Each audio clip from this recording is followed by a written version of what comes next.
Texas is the birthplace of the 2011 pistol, and this pistol, the Fowler Industries Vanta 9, is made in Weatherford, Texas, about an hour west of Dallas. It's a super premium gun that compares very favorably against Atlas Gunworks offerings and even the SV Infinity guns. So I actually bought this gun after I was at a class in March when my buddy Calvin, who is a 2011 connoisseur, I mean, the dude has, it's Noah's Ark in his gun safe. He's got everything. Calvin let me shoot the Infinity that he had with them, and he also had this Fowler Industries Vanta. I said, yeah, I'd love to, I've heard good things about those. I'd love to shoot the Vanta. And the Vanta, in my opinion, outshot the SV. The SVs are insanely nice pistols. I just felt more at home on the Fowler Industries gun. So now I have a hole in my bank account and a Fowler Industries Vanta 9. So I'm just gonna say it.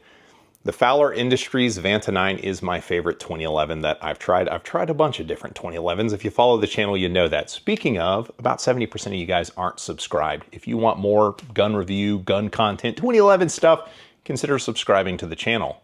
I would give you a high five if I could, but I probably wouldn't give you one.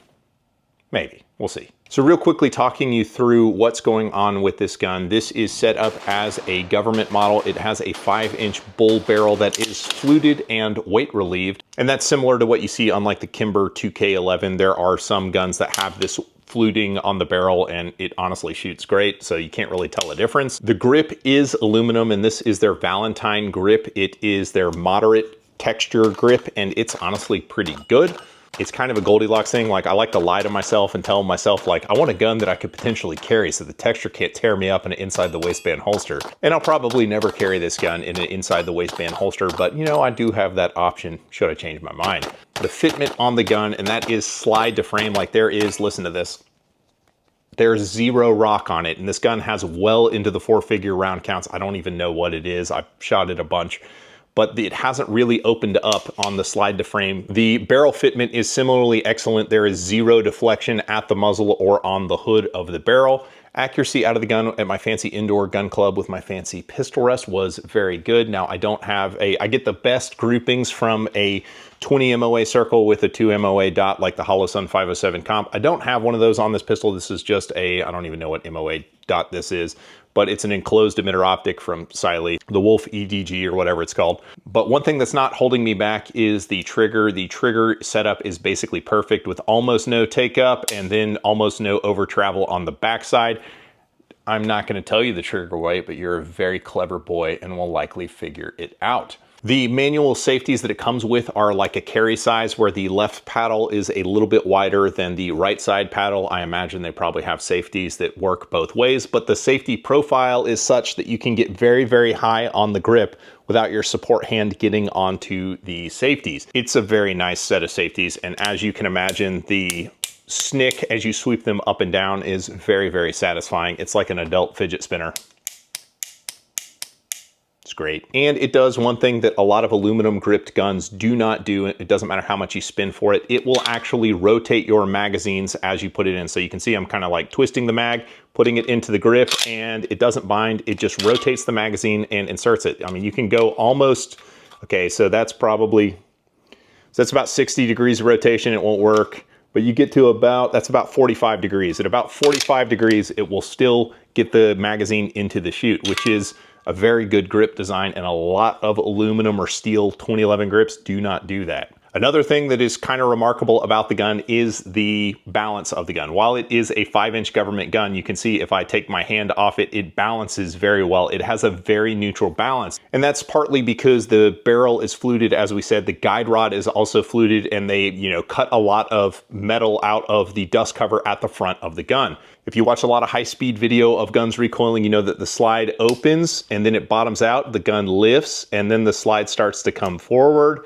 and then down, and then when the slide hits the fully locked position, usually there's a little bit of a muzzle dip. I'm exaggerating there. And a more balanced gun won't dip as bad.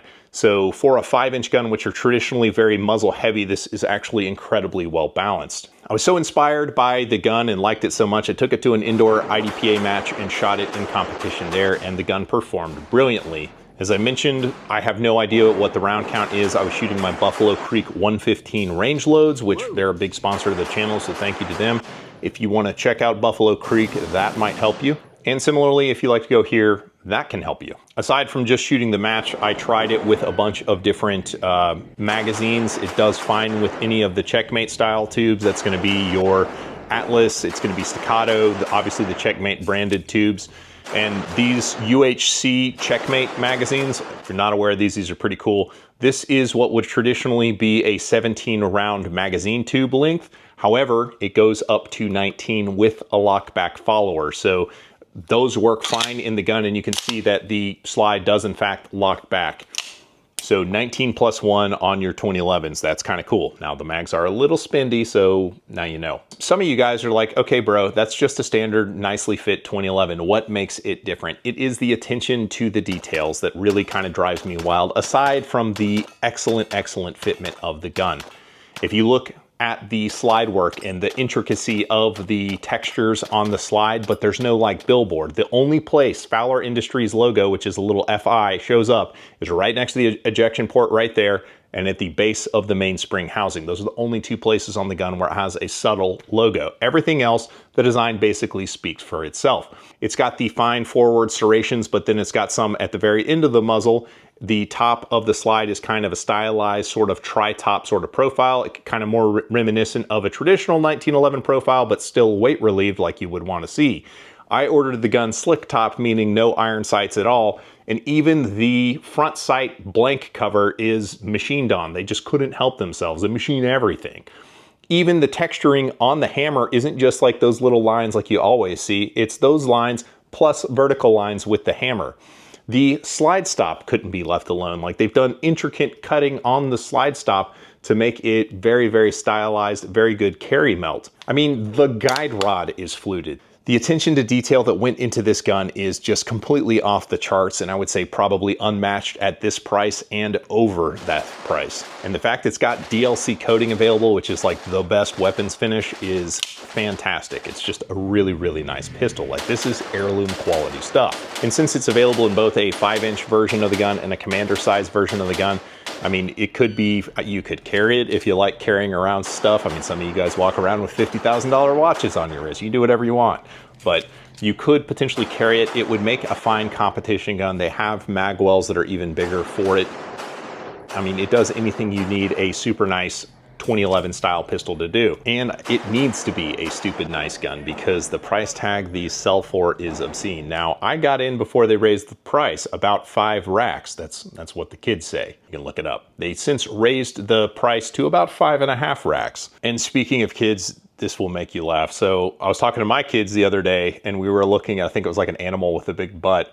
And my 11-year-old is just like, look at him all cheeked up on a Wednesday. So that's your homework assignment. You have to figure out how to say all cheeked up in casual conversations. If you do it with people younger than you who know what it means, they feel really uncomfortable. It's just the best. Because what's the point in getting older if you can't embarrass your family? Oh, you were expecting me to tease another video because it's the end of the video? Well, you could watch this on the diminishing returns of 2011 pistols. So you could do that as you sit there all cheeked up in your chair